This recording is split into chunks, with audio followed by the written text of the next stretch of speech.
اردو افسانہ نگاری کی دنیا میں اگر کسی نام نے سچ کو بنا کسی پردے کے بیان کرنے کی ہمت دکھائی تو وہ نام ہے سعادت حسن منٹو کا۔ منٹو کی کہانیاں ہمیں جھکجھورتی ہیں، ہمیں آئینہ دکھاتی ہیں، ایسا آئینہ جس میں سماج کی سچائی اکثر ہمیں اسہج کر دیتی ہے۔ آج ہم جس کہانی کو سننے جا رہے ہیں اس کا نام ہے آنکھیں۔ آئیے سنتے ہیں سعادت حسن منٹو کی کہانی آنکھیں۔ اس کے سارے جسم میں مجھے اس کی آنکھیں بہت پسند تھیں۔ یہ آنکھیں بالکل ایسی ہی تھیں جیسے اندھیری رات میں موٹر کار کی ہیڈ لائٹس، جن کو آدمی سب سے پہلے دیکھتا ہے۔ آپ یہ نہ سمجھیے گا کہ وہ بہت خوبصورت آنکھیں تھیں، ہرگز نہیں۔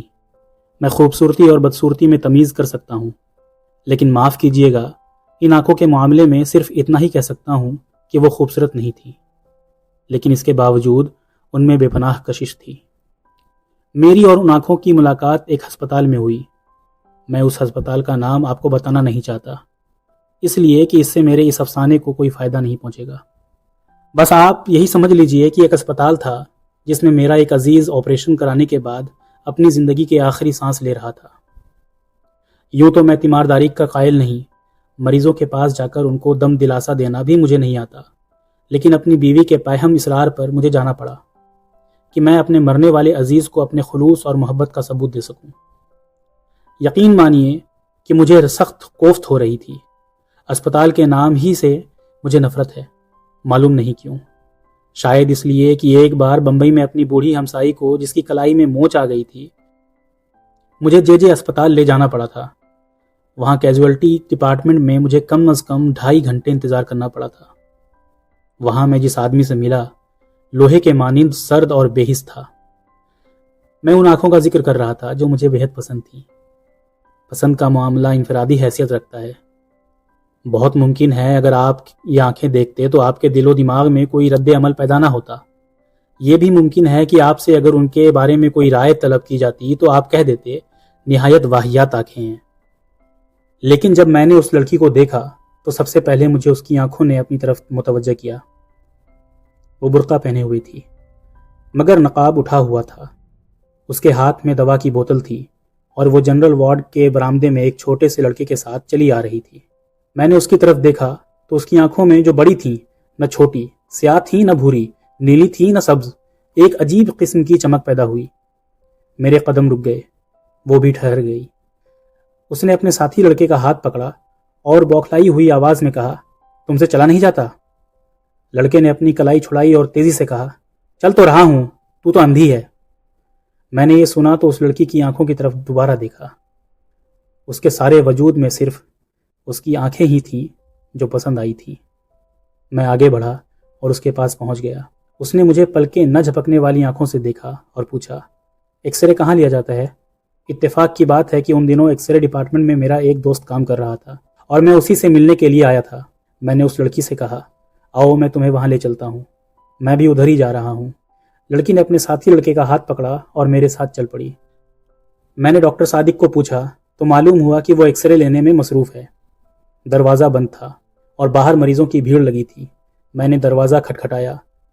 اندر سے تیز و تند آواز آئی، کون ہے؟ دروازہ مت ٹھوکو۔ لیکن میں نے پھر دستک دی۔ دروازہ کھلا اور ڈاکٹر صادق مجھے گالی دیتے دیتے رہ گیا۔ اوہ، تم ہو؟ ہاں بھائی، میں تم سے ملنے آیا تھا۔ دفتر میں گیا تو معلوم ہوا کہ تم یہاں ہو۔ آ جاؤ اندر۔ میں نے لڑکی کی طرف دیکھا اور اس سے کہا، آؤ، لیکن لڑکے کو باہر ہی رہنے دو۔ ڈاکٹر صادق نے ہولے سے مجھ سے پوچھا، کون ہے یہ؟ میں نے جواب دیا، معلوم نہیں کون ہے، ایکس رے ڈپارٹمنٹ کو پوچھ رہی تھی۔ میں نے کہا، چلو میں لیے چلتا ہوں۔ ڈاکٹر صادق نے دروازہ اور زیادہ کھول دیا۔ میں اور وہ لڑکی اندر داخل ہو گئے۔ 4-5 مریض تھے۔ ڈاکٹر صادق نے جلدی جلدی ان کی اسکریننگ کی اور انہیں رخصت کیا۔ اس کے بعد کمرے میں ہم صرف 2 رہ گئے، میں اور وہ لڑکی۔ ڈاکٹر صادق نے مجھ سے پوچھا، انہیں کیا بیماری ہے؟ میں نے اس لڑکی سے پوچھا، کیا بیماری ہے تمہیں؟ ایکس رے کے لیے تم سے کس ڈاکٹر نے کہا تھا؟ اندھیرے کمرے میں لڑکی نے میری طرف دیکھا اور جواب دیا، مجھے معلوم نہیں کیا بیماری ہے، ہمارے محلے میں ایک ڈاکٹر ہے، اس نے کہا تھا کہ ایکس رے لو۔ ڈاکٹر صادق نے اس سے کہا کہ مشین کی طرف آئیں۔ وہ آگے بڑھی تو بڑے زور کے ساتھ اس سے ٹکرا گئی۔ ڈاکٹر نے تیز لہجے میں اس سے کہا، کیا تمہیں سجھائی نہیں دیتا؟ لڑکی خاموش رہی۔ ڈاکٹر نے اس کا برقع اتارا اور اسکرین کے پیچھے کھڑا کر دیا۔ پھر اس نے سوئچ آن کیا۔ میں نے شیشے میں دیکھا تو مجھے اس کی پسلیاں نظر آئیں۔ اس کا دل بھی ایک کونے میں کالے سے دھبے کی صورت میں دھڑک رہا تھا۔ ڈاکٹر صادق 5-6 منٹ تک اس کی پسلیوں اور ہڈیوں کو دیکھتا رہا۔ اس کے بعد اس نے سوئچ آف کر دیا اور روشنی کر کے مجھ سے مخاطب ہوا۔ چھاتی بالکل صاف ہے۔ لڑکی نے معلوم نہیں کیا سمجھا کہ اپنی چھاتیوں پر جو کافی بڑی بڑی تھیں دوپٹے کو درست کیا اور برقع ڈھونڈنے لگی۔ برقع ایک کونے میں میز پر پڑا تھا۔ میں نے بڑھ کر اسے اٹھایا اور اس کے حوالے کر دیا۔ ڈاکٹر صادق نے رپورٹ لکھی اور اس سے پوچھا، تمہارا نام کیا ہے؟ لڑکی نے برقع اوڑھتے ہوئے جواب دیا، جی میرا نام حنیفہ ہے۔ حنیفہ۔ ڈاکٹر صادق نے اس کا نام پرچی پر لکھا اور اس کو دے دی۔ جاؤ یہ اپنے ڈاکٹر کو دکھا دینا۔ لڑکی نے پرچی لی اور قمیص کے اندر اپنی انگیا میں اڑس لی۔ جب وہ باہر نکلی تو میں غیر ارادی طور پر اس کے پیچھے پیچھے تھا، لیکن مجھے اس کا پوری طرح احساس تھا کہ ڈاکٹر صادق نے مجھے شک کی نظروں سے دیکھا تھا۔ اسے جہاں تک میں سمجھتا ہوں اس بات کا یقین تھا کہ اس لڑکی سے میرا تعلق ہے، حالانکہ جیسا آپ جانتے ہیں ایسا کوئی معاملہ نہیں تھا، سوائے اس کے کہ مجھے اس کی آنکھیں پسند آ گئی تھیں۔ میں اس کے پیچھے پیچھے تھا۔ اس نے اپنے ساتھی لڑکی کی انگلی پکڑی ہوئی تھی۔ جب وہ ٹانگوں کے اڈے پر پہنچے تو میں نے حنیفہ سے پوچھا، تمہیں کہاں جانا ہے؟ اس نے گلی کا نام لیا تو میں نے اس سے جھوٹ موٹ کہا، مجھے بھی ادھر ہی جانا ہے، میں تمہیں تمہارے گھر چھوڑ دوں گا۔ میں نے جب اس کا ہاتھ پکڑ کر تانگے میں بٹھایا تو مجھے محسوس ہوا کہ میری آنکھیں ایکس-ریز کا شیشہ بن گئی ہیں۔ مجھے اس کا گوشت پوشت دکھائی نہیں دیتا تھا، صرف ڈھانچہ نظر آتا تھا، لیکن اس کی آنکھیں وہ بالکل ثابت و سالم تھیں، جن میں بے پناہ کشش تھی۔ میرا جی چاہتا تھا کہ اس کے ساتھ بیٹھوں، لیکن یہ سوچ کر کوئی دیکھ لے گا، میں نے اس کے ساتھی لڑکے کو اس کے ساتھ بٹھا دیا اور آپ اگلی نشست پر بیٹھ گیا۔ میں سعادت حسن منٹو ہوں۔ منٹو؟ یہ منٹو کیا ہوا؟ کشمیریوں کی ایک ذات ہے۔ ہم بھی کشمیری ہیں۔ اچھا، ہم کنک دائس ہیں۔ میں نے مڑ کر اس سے کہا، یہ تو بہت اونچی ذات ہے۔ وہ مسکرائی اور اس کی آنکھیں اور زیادہ پرکشش ہو گئیں۔ میں نے اپنی زندگی میں بے شمار خوبصورت آنکھیں دیکھی تھیں، لیکن وہ آنکھیں جو حنیفہ کے چہرے پر تھیں بے حد پرکشش تھیں۔ معلوم نہیں ان میں کیا چیز تھی جو کشش کا باعث تھیں۔ میں اس سے پیشتر عرض کر چکا ہوں کہ وہ قطعاً خوبصورت نہیں تھی، لیکن اس کے باوجود میرے دل میں خوب رہی تھی۔ میں نے جسارت سے کام لیا اور اس کے بالوں کی ایک لٹ کو جو اس کے ماتھے پر لٹک کر اس کی آنکھ کو ڈھانپ رہی تھی انگلی سے اٹھایا اور اس کے سر پر چسپاں کر دی۔ اس نے برا نہ مانا۔ میں نے اور جسارت کی اور اس کا ہاتھ اپنے ہاتھ میں لے لیا۔ اس پر بھی اس نے کوئی مزاحمت نہ کی اور اپنے ساتھی لڑکے سے مخاطب ہوئی، تم میرا ہاتھ کیوں دبا رہے ہو؟ میں نے فوراً اس کا ہاتھ چھوڑ دیا اور لڑکے سے پوچھا، تمہارا مکان کہاں ہے؟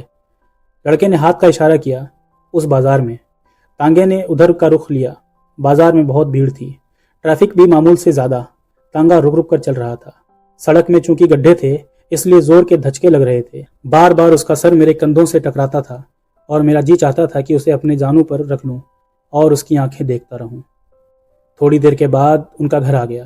لڑکے نے تانگے والے سے رکنے کے لیے کہا۔ جب تانگا رکا تو وہ نیچے اترا۔ حنیفہ بیٹھی رہی۔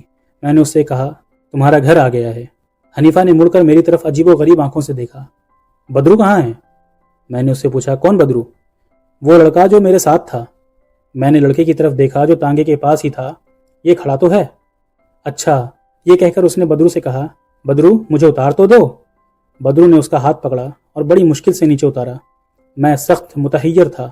پچھلی نشست پر جاتے ہوئے میں نے اس لڑکے سے پوچھا، کیا بات ہے، یہ خود نہیں اتر سکتی؟ بدرو نے جواب دیا، جی نہیں، ان کی آنکھیں خراب ہیں، دکھائی نہیں دیتا۔